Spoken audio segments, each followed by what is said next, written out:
Welcome to Latin with Andy, Code Breakers. These videos are to help you follow along with the Code Breakers at-home worksheets, so if you have not downloaded them, please click the link, purchase them, and subscribe so that you can further enhance your Latin experience. Today, we are going to be putting our 3 verb tenses into action.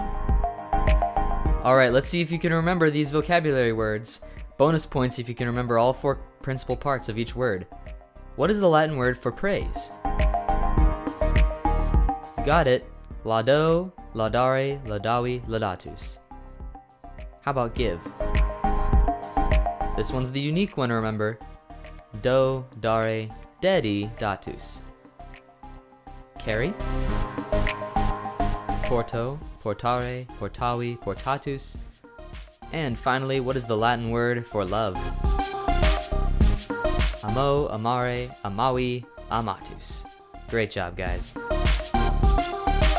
If you want a true test to your code breaking skills, here it is. Pause this video in just a second and see if you can conjugate amo, amare, amavi, amatus in the present tense, the imperfect tense, and the future tense, the 3 tenses we've been talking about, and give their translations. And then come back and we'll walk through it and see if you got it right. Okay, here's what I got for the present tense. Amo, amas, amat. Amamus, amatus, amant, which would translate as I love, you love, he, she, it loves, we love, you love, they love. And now for the imperfect tense, amabam, amabas, amabat, amabamus, amabatis, amabant. The imperfect tense translates as I was loving, you were loving, he, she, it was loving, we were loving, you were loving, and they were loving. And now finally for the future, I got amabo, amabis, amabit, amabimus, amabitis, amabunt, which would translate as I shall love, you will love, he, she, it will love, we will love, shall love, you will love, they will love. Great work, everyone. Here is the true test for our code-breaking skills. And in these sentences here, we might come across any of our 3 tenses. So remember, as we come to our verbs, we have to remember that verbs have person, number, and tense. So we'll make sure and identify everything we can. Thankfully though, we're just breaking the code right here. We're not encrypting our own. Number 1, agricola filium laudabit. Alright, starting with agricola, we see that ending. That's the masculine, singular, nominative ending. Okay, so we have a subject. Filium is next, with that ending. That would make it masculine, singular, accusative. So we have a direct object. Now let's identify everything we can from our verb. Laudabit. Okay, so the verb itself is laudo, laudare, laudavi, laudatus. That's what we have on our vocab card. So the stem is going to be just laud. Okay, what is the rest then?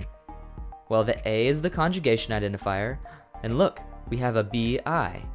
What does BI tell us about the verb? It shows us that it's future. And then we have a T. The T tells us that it's third person singular, so this is third person singular future tense. Let's see if we can translate, starting with the farmer. The farmer, and then the action, future tense, right? Will praise. What will he praise? He will praise, the farmer will praise the sun. Sweet. Number 2, poeta deum amat. Okay, poeta looks like it has the same ending as agricola. See that ending? That's masculine singular nominative. So we have a subject. And then deum has an ending from the second declension masculine. So that is a masculine singular accusative ending. Now let's check our verb. Okay, so amo, amare, amavi, amatus is our verb. The stem is you can see it over there on the left. The conjugation identifier is that A, and then we have a T.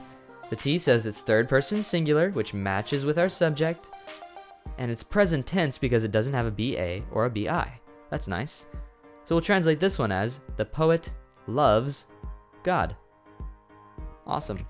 Number 3, nautai gladios dabant. Uh-oh, our first one here has more than one possible form. 3, in fact. What are the 3 possible forms? The first one is masculine singular genitive, and then masculine singular dative, and finally, masculine plural nominative. Okay, and then gladios. The stem is gladi, and then the ending is os, so that is going to be masculine plural accusative. And finally, we come to dabant. The stem is just the D, right? And then the A is the conjugation identifier, and now we have a BA interrupting our verb, which shows us that it's imperfect. And then the NT says it's third plural, which matches with the subject if we are saying that nautai is nominative. So we have a couple options though, so we have to test and see which one it's going to be. We may just have to test each one and see how it sounds. Okay, let's test and see if the genitive version of nautai works. Okay, that would mean that the subject of our sentence is they in dabant. So that would be, they were giving the sailors swords. Maybe that would work if you had one sailor that owned a whole collection of swords and they were giving them away. Okay, what about the dative? Okay, that might work because we have a direct object and we have a verb that works with indirect objects, give. So that would translate as, they were giving the sailor swords. Okay, so now someone is giving the sailor a bunch of swords instead of giving away the sailor's swords. And last one is if the sailors are the subject. The sailors were giving swords. Okay, so all of these actually might work. And this is kind of important to realize, is that there are more than one possible options here. The trick would be looking at the context.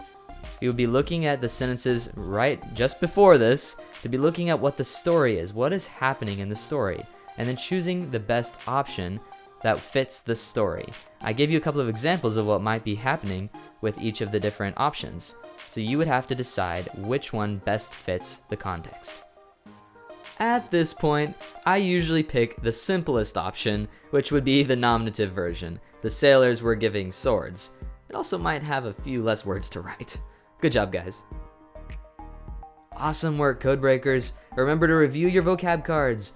Conjugate all the forms of the verb amo. Work on that. You've come so far, codebreakers. Congrats. Great job. See you next time.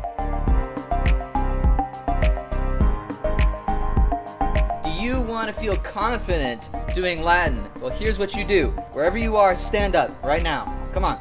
Yep, come on. All right, now take your right leg and put it out. And then take your left leg and put it out the other way. Then take your right arm and put it to your waist. Left arm to your waist. Chin up, chest out, shoulders back, and look up into the distance. Confidence 101.